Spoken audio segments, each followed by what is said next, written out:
Hello everyone, this is Mr. Storm, and in this video we are going to continue building our Pong game.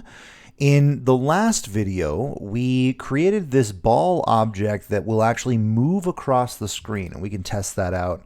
Hit play and watch as the ball moves across the screen. I also challenged you to see if you can modify the script to see if maybe you can make it move in different directions or at different speeds. Hopefully you played around with that. That's going to help you to understand everything else going forward a little bit more if you follow along with those exercises that I'm giving you. Okay, well, today what we want to do is we want to add the other important object into a Pong game, which is the paddle. Let's create some paddles that will allow us to, actually play a game. All right. So what we're going to do is first, let's go ahead and turn off we're not going to work with the ball. So let's go ahead and turn off the ball. All we have to do is click this eyeball here to turn the ball off, its visibility, so that we don't actually see it. We don't want it to get in the way of what we're doing today. Now, we need to create a new object.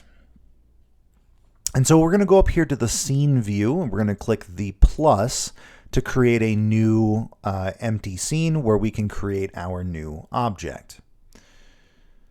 This new empty scene is going to use a root node of kinematic body 2D. Just like our ball, our paddle needs to move around in the game.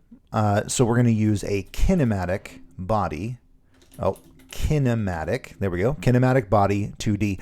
And make sure you select the blue version and not the red. The red is a 3D kinematic body. The blue is the 2D version. So we'll click Create. Alrighty. Now let's go ahead and add a sprite to the node. But first, let's rename this to paddle so that we don't get confused later as to what it is. So we're going to rename that to paddle by double clicking and typing the word paddle. Then we want to add a sprite. So we can add our child node either by right clicking and click add child node, or by selecting the node and hitting the plus, and we can look for sprite. If you have recently searched for sprite, you can find it down here in the recents, and you can just click sprite to find it very quickly in the menu. Click create. Now for the texture for the sprite, we're actually going to use the same icon as we used before. Let's go ahead and just drag that up into the texture slot. And let's change some things about it. First, remember how we changed the visibility? By going to modulate. There we go. That way we have a black square, essentially. By clicking canvas item, modulate, and then change it to black. The other thing we want to do is we want to actually make this the shape of a paddle. So what I want to do is I want to make it about, let's go to the transform options, and let's choose the scale here. Now on the X, meaning left and right, I want to make it about half as wide as it was before. So we'll say 0.5 on the X. And on the Y, we're going to make it twice as tall as it was before. So 2 on the Y. And we can see now it looks a whole lot more like an actual paddle would. Fantastic. Now we just need to add a collision to this object. So let's select our paddle object. Let's add a collider or a collision shape 2D collider and click create. And the shape we want to give it is a new rectangle shape 2D. Let's make sure that our collider covers the entire paddle here so that we don't have any errors later on. Perfect. Now when we're done creating our paddle, let's go ahead and click scene, save scene as, and we'll make sure we call it paddle and save. That way we have our paddle object saved, because we're going to get into programming here in a minute. And so we want to make sure we save everything before we start messing around with the code. Okay, now before we actually get into programming though, we need to understand how Godot handles player input. So an input is basically anything that our player can do to communicate with the game. So things like key presses, mouse movement, button presses on a keyboard, these are all inputs, right? If I have a controller in my hand and I'm pushing buttons on the controller, that's an input as well. Now, Godot has an input map that controls these inputs for us, and you can find it by going to the project menu and then project settings. Now, inside of this menu, if we click on input map, we can see all of the inputs that Godot is set up to already understand. Now, none of these are inputs that we actually want. And as a matter of fact, I can see that mine down here are still here from the last time I worked on this project. I'm going to go ahead and delete these really quickly. Alrighty, and alrighty, perfect. So we're going to create some new inputs so that we can actually tell Godot what we want the game to do when our player pushes a specific button. So the way to do that is to go up to this action menu here, or this action field, and type the name of the input. We're going to call ours P1 underscore up. So P1 underscore up, that's going to be the name of the first input. And let's click add. Okay, let's go ahead and create the others that we need. So P1 underscore down for player 1 down. Let's create P2 underscore up. And P2 underscore down. So that's going to create 4 new inputs down here at the bottom. We have player 1 up, player 1 down, player 2 up, and player 2 down. So now we just need to tell Godot when to trigger these inputs.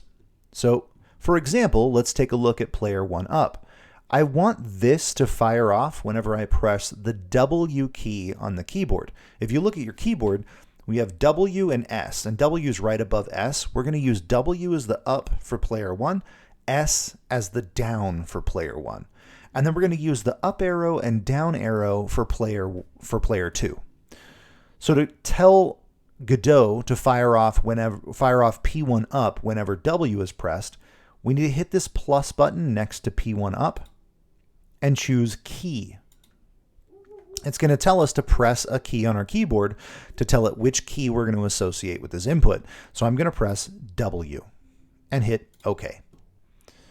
We're going to do the same thing with down key. We're going to press S and press OK. Then for P2 up, we're going to use the up arrow, OK. And P2 down, we're going to use the down arrow. All right, perfect. So now all of our inputs are set up exactly how they're supposed to be.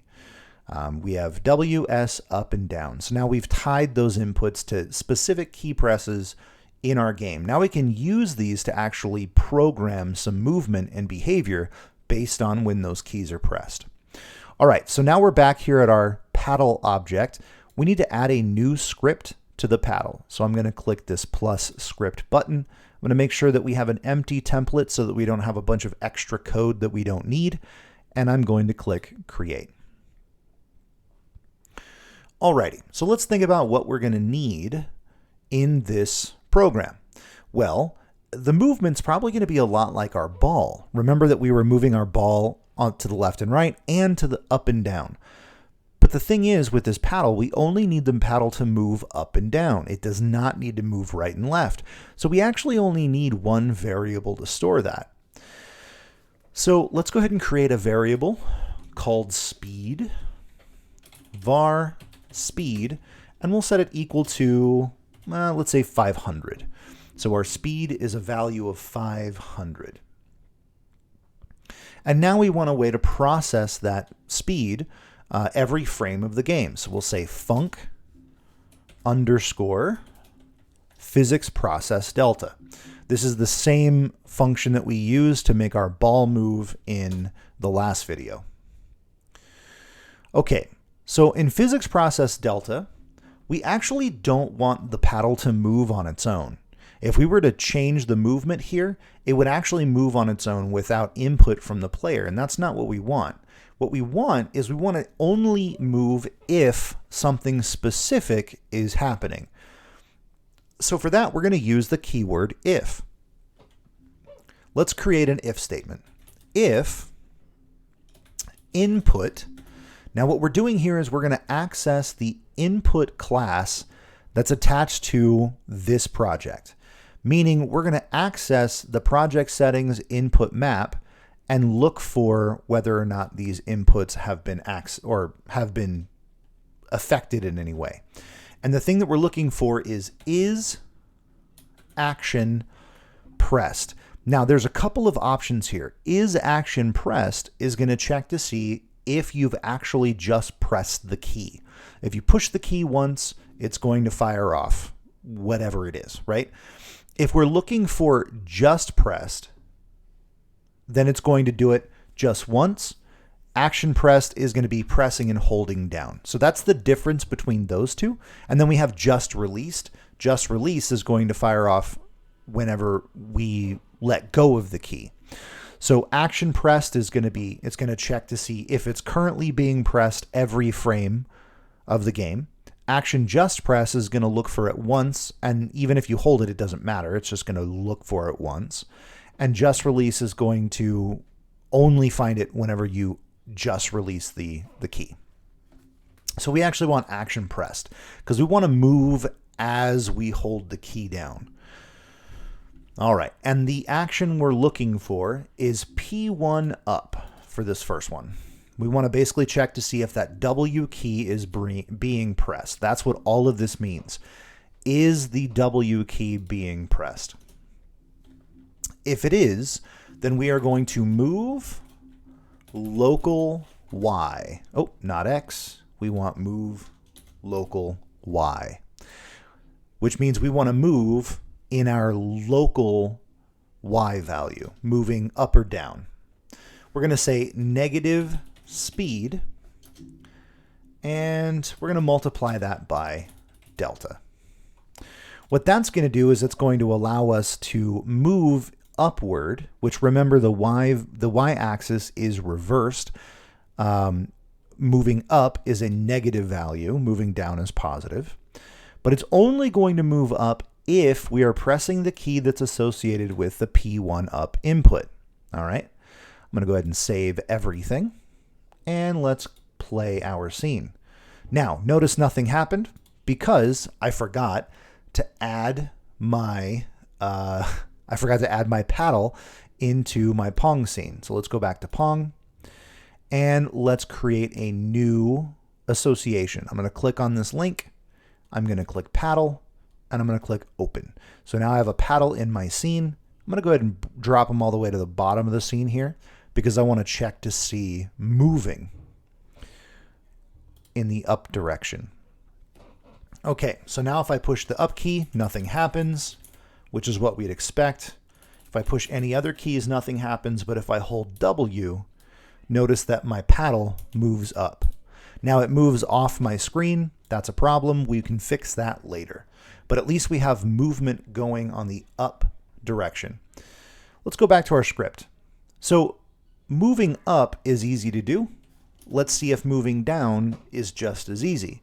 Well, we're going to be checking for the same thing. If input.is action pressed, and we're looking for P1 down. And we're going to move local Y on the speed.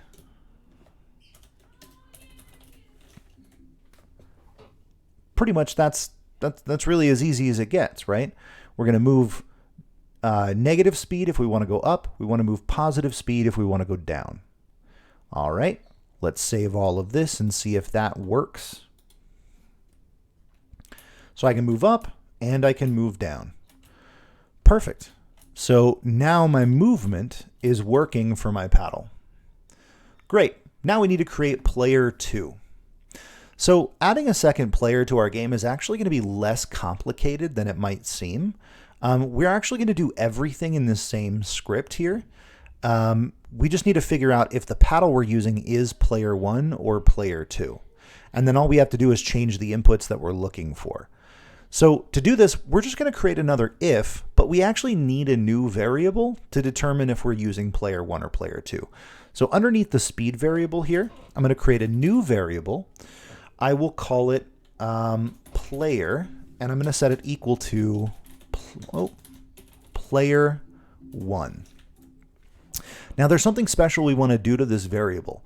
Variables can be changed within our scripts, but we can also tell Godot that we want to be able to change a variable in our inspector. So what we can do here is we can say export to put that variable onto the inspector. And if you look over here now, we can see that we now have a player variable where we can change what the value of that variable is without having to go into our script. That's a really handy tool for us to use. So let's make sure we remember that export keyword. We might use it later on. Okay. Now all we have to do is essentially copy and paste this information here. You know what? Let's do this first. So I only want this stuff to happen if my paddle is player 1. So we're going to use that if again, and we'll say if player equals player 1. So if player equals player 1, then we're going to do this stuff. Now notice that it's mad at me again. It's I've got this angry line here that says, hey, something's going on, something's wrong.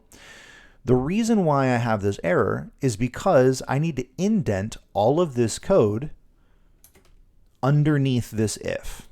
All right, that way I'm telling my program that this is only going to run if this is true, if player 1, or if the player is player 1. Now what we can do is we can actually just copy all of this because it's going to be exactly the same for player 2. Except we just want to change the buttons we're looking for. So player 2 dot up, oh, hello, dot up versus player 2 down. Not player 2 dot up, but player 2 underscore up, player 2 underscore down. This is actually all the code that we need for our paddles. So let's go ahead and create another paddle inside our scene. All right, let's make sure that we're making it a child of the Pong node. We'll create another paddle, and let's move it over here to this side of the screen. Let's move this one here so they're roughly in the same spot. And for paddle 2, over here, instead of player 1, let's assign it player 2. Let's save all of our scenes and play. Okay, first let's test out player 1. Player 1 works as intended. Okay, W and S work perfectly. Now let's try player 2. All right, now player 2 works as intended. I'm pressing the up and down arrow keys. Perfect. Now, there are still some errors in our game. For example, our paddles float off the screen, which we don't want. And if we were to turn on our ball object again and hit play, we'll notice that the ball and the paddles don't actually interact with each other either. So that's another issue that we're going to fix, but we'll work on that next week when we talk about collisions. All right. This was a lot to cover in one video, but I appreciate you sticking with me. Thank you for paying attention, and I will see you next time.